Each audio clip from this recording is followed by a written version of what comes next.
Just look at this laptop. It's absolutely wrecked. The screen is badly damaged. The entire body is falling apart, and honestly, it looks more like e-waste than a computer.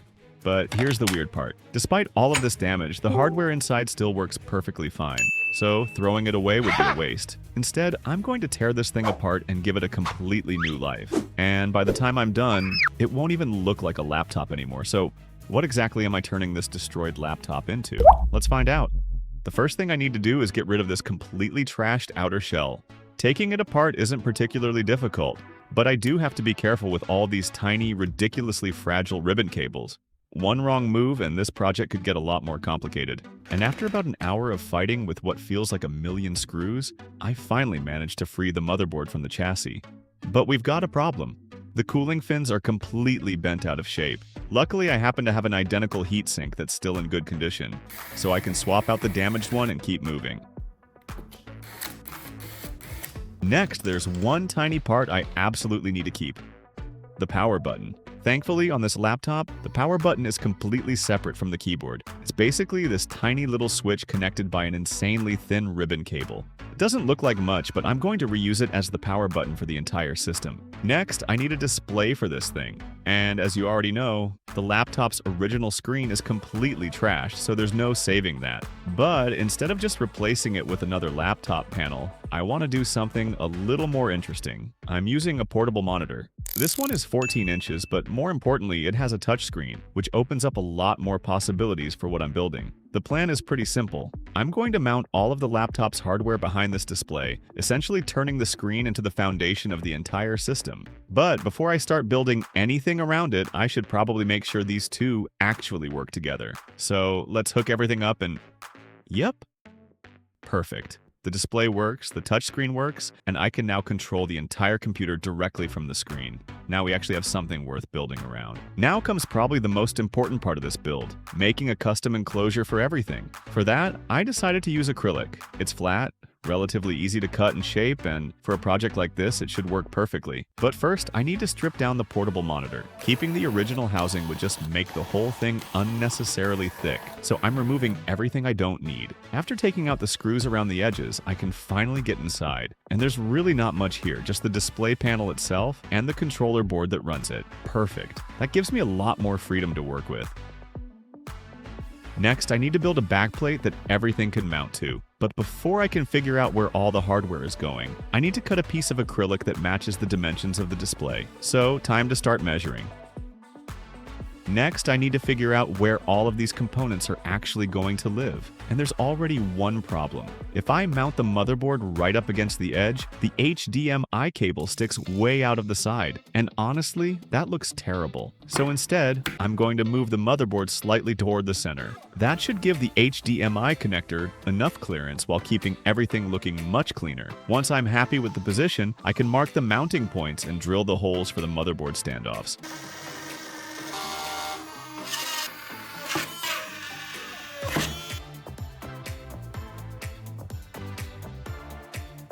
5 standoffs later, the motherboard finally has a proper home. Then I'll do the same thing for the display controller board.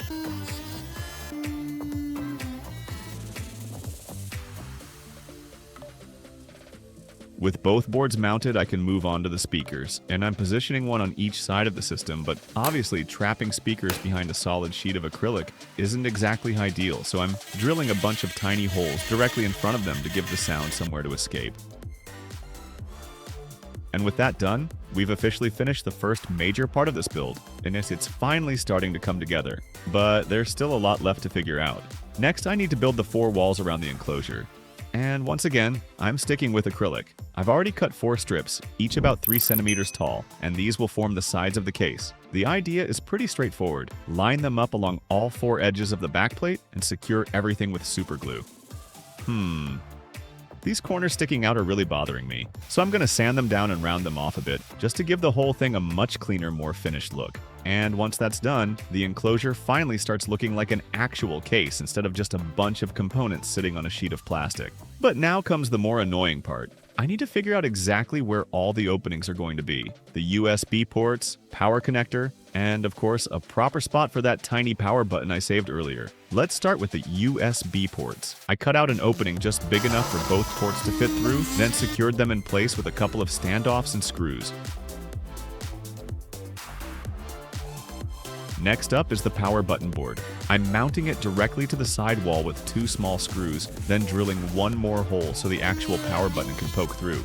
Perfect, it's working. Finally, we have the power connector. I'm basically doing the same thing here, carefully cutting the acrylic until the connector sits nice and snug in the opening. But of course, problems just keep coming up. The cable running from the power connector to the motherboard is too short. It doesn't even reach. So before I can go any further, I'm gonna have to extend these wires myself. Well, that was actually pretty easy. Nothing a highly qualified electrician like me can't handle. I also plugged the USB and power cables into the motherboard, then secured my powerful Boss speakers in place with some adhesive. Next, I need to power the display controller, and this part should be pretty simple. One USB connection can both power the display and handle the touchscreen input. Except that we have another problem. This laptop is old, like so old that USB-C wasn't even part of its vocabulary. So I had to bring the old boy into the modern world with a USB to Type-C. Alright, power problem solved. Now for the display signal. Space is getting pretty tight in here, and the HDMI cable I have is way too thick and way too long. There's no chance I'm cramming all of that inside this case, so I swapped it for a much shorter, slimmer cable. Problem solved, right? Of course not. This new cable has mini HDMI on both ends, while I only need mini HDMI for the display controller. The motherboard still uses full-size HDMI, so once again my wallet gets absolutely no time to recover. I had to buy another adapter this time, HDMI to mini HDMI. Thankfully, everything finally fits together nice and snug, and at this point, we're really close to having a finished machine. Oh, I almost forgot one pretty important thing. Ethernet. The motherboard sits pretty deep inside the case, so unless I want to reach inside this thing every single time I need to plug in a network cable, I'm going to have to extend the Ethernet port out to the side. But there's basically no room left around it for anything else. After staring at this thing for way too long, I finally came up with a solution. Move the power button over a little and use that space for the Ethernet port instead. Which means, yep, I have to buy another adapter. I'll mount an Ethernet coupler directly to the side of the case, and then all I need is a short Ethernet cable to connect it back to the motherboard, because apparently these 2 Ethernet ports still haven't figured out how to connect to each other over Bluetooth. Ha! And you know what happens when you cram this much hardware into a tiny enclosed space with basically no airflow. It gets hot, really hot. So I definitely need some way to pull that hot air out of the case. Luckily, I've got this cute little fan that I borrowed from an old Nintendo Wii. Now the question is, where the hell do I plug it in? This laptop motherboard doesn't have a single spare fan header, and this little guy needs 5 volts. Wait a second. USB is 5 volts too. So technically, I should be able to power the fan straight from a USB connection. Before I start wiring anything permanently though, let's make sure this actually works. And good job, little guy. It works. Before I mount the fan permanently, I need to give it somewhere to actually move air. And luckily, I already saved a spot for it. So I'm cutting a circular vent into the back panel, which should let this little guy pull the hot air straight out of the case. Hopefully, it can keep this thing from turning into a tiny acrylic oven. With the vent finished, I'll clean up the fan wiring, make sure everything is secure, and then glue the fan into place. And with that, I think we're finally done. Well, almost. There's still one pretty important thing missing. Storage. And as you can see, this drive is way too bulky for the tiny amount of space I have left. So instead of trying to cram the entire enclosure in there, I'm going to strip it down and use the drive's internal board without the bulky outer casing. It should still handle reading and writing data just fine, while taking up a lot less space. And honestly, at this point, every millimeter counts. Alright, now we're actually at the finish line. This is basically the final piece of the puzzle, the screen. But before I can install it, I need to add 4 small supports, 1 in each corner. These will keep the screen firmly in place while also leaving a little bit of breathing room between the display and all the hardware underneath. And yeah, that actually looks pretty good. But before I seal everything up and officially turn this pile of laptop parts into a real PC, I should probably make sure the whole thing actually works, because the last thing I want is to finish the build and then have to tear it all apart again.